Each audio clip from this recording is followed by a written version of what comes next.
నంద్యాల పట్టణ పరిధిలో సచివాలయ ఉద్యోగులు చేపట్టిన హౌసింగ్ మ్యాపింగ్ ప్రక్రియపై సిపిఐ నాయకులు తీవ్ర అభ్యంతరం వ్యక్తం చేశారు. అధికారుల నిర్లక్ష్యం, అవగాహన రాహిత్యం కారణంగా పేద ప్రజలకు తీవ్ర అన్యాయం జరుగుతోందని ఆరోపించారు.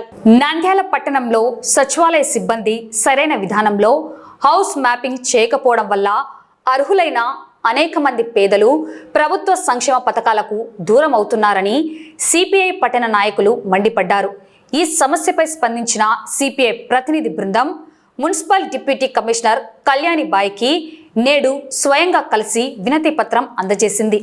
ప్రజా ప్రయోజనాలను దృష్టిలో ఉంచుకొని ఇప్పటికైనా చేపట్టిన హౌస్ మ్యాపింగ్ను వెంటనే పునః పరిశీలించాలని, లోపాలను సరిదిద్దాలని డిమాండ్ చేశారు.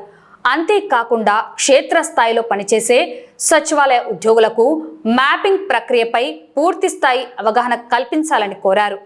అధికారులు స్పందించి తక్షణ చర్యలు తీసుకోకపోతే లబ్ధిదారులతో కలిసి పెద్ద ఎత్తున ఆందోళన కార్యక్రమాలు చేపడతామని సిపిఐ నాయకులు హెచ్చరించారు. ఈ సమస్యని నీటిగా చూసి ఏంటి, ఎక్కడ జరిగింది, ప్రాబ్లమ్స్ ఎందుకు వస్తున్నాయి క్లియర్గా చూసి ఎన్సీ గారికి కూడా ఒకసారి నేను ఇన్ఫార్మ్ చేస్తాను. చూసి దీన్ని ఎంతవరకు అయితే అంత మేము చేయగలిగింది చేస్తామని చెప్పి. నంద్యాల పట్టణంలో హౌసింగ్ మ్యాప్ వల్ల ఇబ్బంది పడుతున్న అనేక మంది ప్రజానీకం ఉన్నారు. మరి వారి సమస్యలపైన ఈరోజు భారత కమ్యూనిస్ట్ పార్టీ సిపిఐ పట్టణ సమితి ఆధ్వర్యంలో నంద్యాల పట్టణంలో హౌసింగ్ మ్యాప్లో ఒక కుటుంబం నుండి ఇంకొక కుటుంబానికి చుట్టుపక్కల గ్రామాల కుటుంబాలు ఒకరి హౌసింగ్ మ్యాప్లో పడడం వల్ల ఆ కుటుంబానికి అవకల కుటుంబానికి ప్రభుత్వం నుండి వచ్చే ఎటువంటి బెనిఫిట్లు రావడం లేదు. మరి మున్సిపాలిటీ కార్యాలయానికి ఆ బాధితులు వస్తే కనీసము ఆ హౌసింగ్ మ్యాప్ తొలగించే ఆ యాప్ రావడం లేదు అని చెప్పి సంవత్సరాల కొద్దీ మున్సిపల్ ఆఫీసు చుట్టూ తిప్పుతున్నారు. మరి ఇప్పుడు అమ్మఒడి కార్యక్రమం అయితేమి, మిగతా ఒంటరి మహిళలు అయితేమి, గ్యాస్ సమస్య అయితేమి, ఇటువంటి వల్ల అక్కడ కరెంటు బిల్లు ఆ 2 కుటుంబాలు కడచడం వల్ల ఆ కరెంటు బిల్లు ఎక్కువ చూపెడుతుంది. ఆ ఎక్కువ చూపెట్టడం వల్ల అసలైన బాధితులు వారు సఫర్ అవుతున్నారు.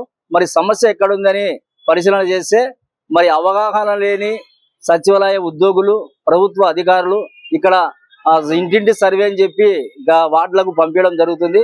వార్డులకు సర్వే చేయాలని పంపించేటప్పుడు మరి కనీసము వారికి అవగాహన ఉందా, ఏ రకంగా కంప్యూటర్ ఓపెన్ చేయాలి, ఏ రకంగా మరి ఇంటింటి సర్వే చేయాలని చెప్పి మరి ఎటువంటి అవగాహన లేకుండా వాళ్ళని పంపడం వల్ల అక్కడ ఇంటి దగ్గరకు వచ్చి మరి వారి సర్వే నెంబర్, వాళ్ళ ఆధార్ కార్డు తీసుకొని ఆన్లైన్ కొట్టి ఎక్కడంటే అక్కడ కన్విన్స్ చేసి మరి 2 కుటుంబాలను కలపడం జరిగింది. మరి ఆ సమస్యను పరిష్కరించాలని చెప్పి ఈరోజు మున్సిపల్ కమిషనర్ గారికి రావడం జరిగింది.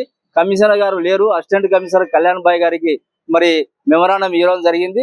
మరి ఏదేమైనా కూడా ఈ సమస్య వెంటనే పరిష్కరించకపోతే భారత కమ్యూనిస్ట్ పార్టీ సిపిఐ పట్టణ సమితి ఆధ్వర్యంలో మరి నంద్యాల పట్టణంలో అటువంటి బాధితులు ఎంతమంది ఉన్నారో అందరినీ కలుపుకొని మరి మున్సిపాలిటీ ఎదురుగా భారీ ఎత్తున ధర్నా నిర్వహిస్తాము.